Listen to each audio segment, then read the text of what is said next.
Welcome to my channel our digital library. Hello friends, आज हम इस रसशास्त्र की वीडियो में हम मूषणा एंड जाड़ना ऑफ पारद को समझेंगे, जो कि हमारे सिलेबस में पॉइंट नंबर 9 में है, पार्ट ए पेपर 1 यानी पेपर फर्स्ट के पार्ट ए में पॉइंट नंबर 9 में क्या दिया हुआ है, कॉन्सेप्ट ऑफ मूषणा एंड जाड़ना ऑफ पारद।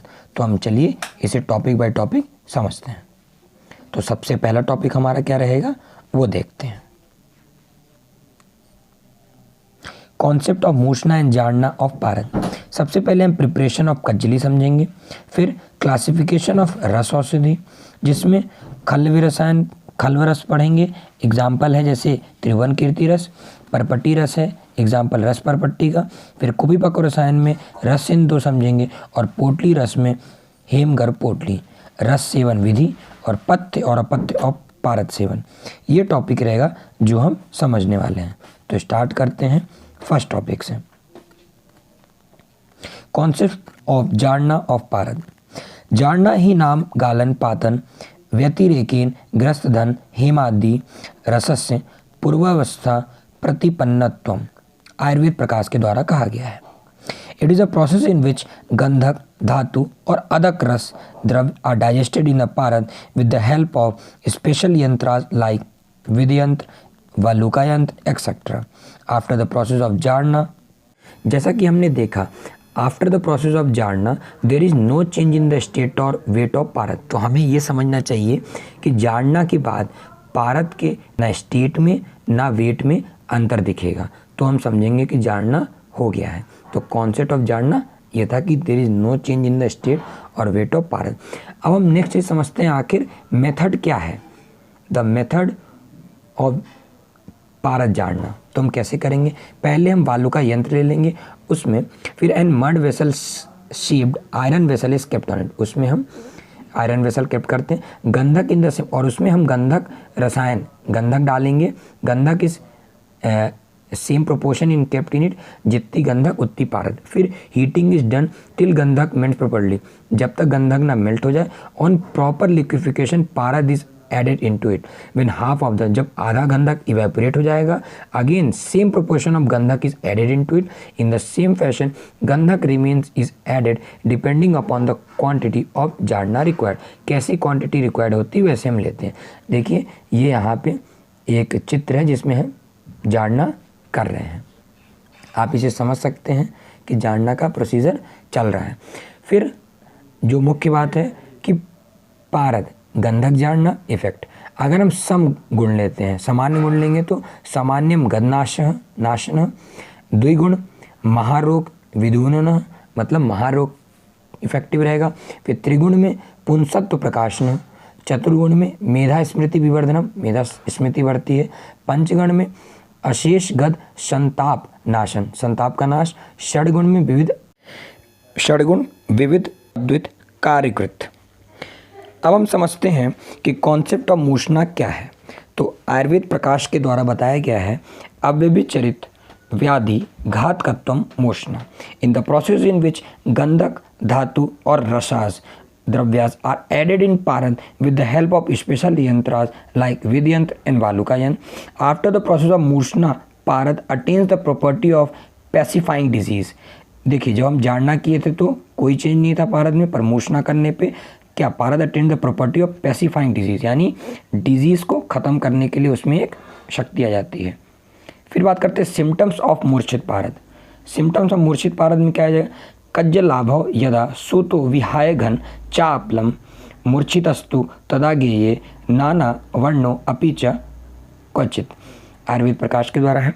तो आफ्टर मूषणा पारद is converted into found powder form and it leaves it's liquidity and turns solid instead, वो लिक्विडिटी को छोड़ के सॉलिड फॉर्म में हो जाता है। And it leaves it's easy motility and become stable, वो मोटिलिटी छोड़ के क्या हो जाता है, स्टेबल हो जाता है।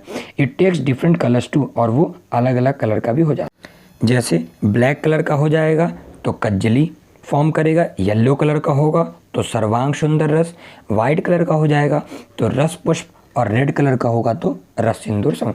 तो सच पारद इज सेड टू बी मूर्छित पारद। तो क्या हुआ, कलर में चेंज आया, मोटिलिटी में चेंज आई और लिक्विडिटी में चेंज आया, तो कैसा बन गया वो, मूर्छित पारद, and it attains the property of pacifying disease. But हमने अभी क्या जाड़ना में क्या देखा था कि कोई भी चीज़ ना स्टेट में हुआ था, यहाँ पे सॉलिड हो गया, और ना ही किसी कलर में। अब 3 कॉलम दिख रहा है, पहला है जाड़ना के लिए, दूसरा है मोशना के लिए, और तीसरा है मोशना संस्कार के लिए। तो पहला है जाड़ना में क्या होता है, हमने क्या पढ़ा था, यूज्ड इन धातुवाद, और मोशना संस्कार में यूज्ड इन देहवाद। फिर जाड़ना में क्या पढ़ा था, पारद remains in liquid state, but हमने मोशना में क्या देखा, पारद turns into solid powder state, और मोशना संस्कार में भी वेट ऑफ पारद इज अनचेंज्ड किस में देखा था, जाड़ना में, पर वेट पारद चेंजेस किस में देखा था हमने, मोशना में और मोशना संस्कार में। जो हम जाड़ना में देखते हैं no medicinal properties are produce, but मोशना में क्या होता है, पारद अटेन्स मेडिसिनल प्रॉपर्टीज, और मोशना संस्कार में no medicinal properties are produce. फिर जाड़ना में क्या होता है, पारद इज अनसेफ फॉर इंडाइजेशन, लेकिन मोशना में क्या होता है, पारद is safe for indigestion injection as medicine, मतलब हम लोग इसको यूज़ कर सकते हैं मेडिसिन की तरह। और मोशना संस्कार में पारद इज अनसेफ फॉर इंजेक्शन, मतलब पारद को यूज़ नहीं कर सकते, मतलब मोशना में ही हम उसको मेडिसिनल प्रॉपर्टीज आ जाती है तो यूज़ कर सकते हैं। नाउ टाइप्स ऑफ मोशना, सगंध मोशना होती है, उसमें क्या होगा, पहले सगंध निर्गंध, सगंध में 2 पार्ट, सअग्नि निरग्नि, निर्गंध में भी सअग्नि निरग्नि। तो सगंध में गंधक is use for production of medicine, और निर्गंध में गंधक is not used as content for the production of medicine. फिर सअग्नि heat is used for production of medicine, और निरग्नि heat is not done during the processing. फिर निर्गंध में क्या होगा, गंधक is not used as content for production of medicine, तो इसमें सअग्नि में क्या होगा, heat is used for production of medicine, और निरग्नि में heat is not done during the processing, मतलब सअग्नि में अग्नि का उपयोग करते हैं, निरग्नि में निरग्नि यानी अग्नि का उपयोग नहीं कर रहे हैं हम लोग मेडिसिन के प्रोसेसिंग में। अब हम ये समझते हैं कि मोशना, अब देखिए टाइप्स देखते हैं मोशना के, सगंध निर्गंध समझा, सअग्नि के एग्जाम्पल क्या है, रस सिंदूर, मकर ध्वज, निरग्नि में कज्जली आ जाएगी, और निर्गंध में क्या आ जाएगा, निर्गंध सअग्नि में रस कपूर और रस पुष्प, और निर्गंध निरग्नि में क्या आ जाएगा, मुग्ध रस। तो इससे आप समझ सकते हैं, क्योंकि एग्जाम में पॉइंट ऑफ व्यू से कोई भी जैसे कज्जली देगा तो निरग्नि सगंध, और मुदग्ध रस आ जाएगा तो निरग्नि निर्गंध। तो आपको ये बहुत इंपॉर्टेंट है, टेबल कैसे क्लासिफिकेशन है। फिर लास्ट आता है बेनिफिट ऑफ मूर्छित पारद, आखिर फ़ायदा क्या हुआ। तो सगंध मूर्छित सूतः सुचिरम परिशीलतः न जातु प्रकरोति विकारणा पारदोत्थान, अर्थात इफ सगंध पारद is ingested for a longer time it is unlikely to cause any side effect related to overdose of पारद। और निर्गंध मूर्छित सूतो गद कालतः अंतरतम शीलेन विकारान जनयेद भृशम, अर्थात इफ निर्गंध पारद is ingested for a long time it is more likely to cause side effect related to overdose of पारद। तो side effects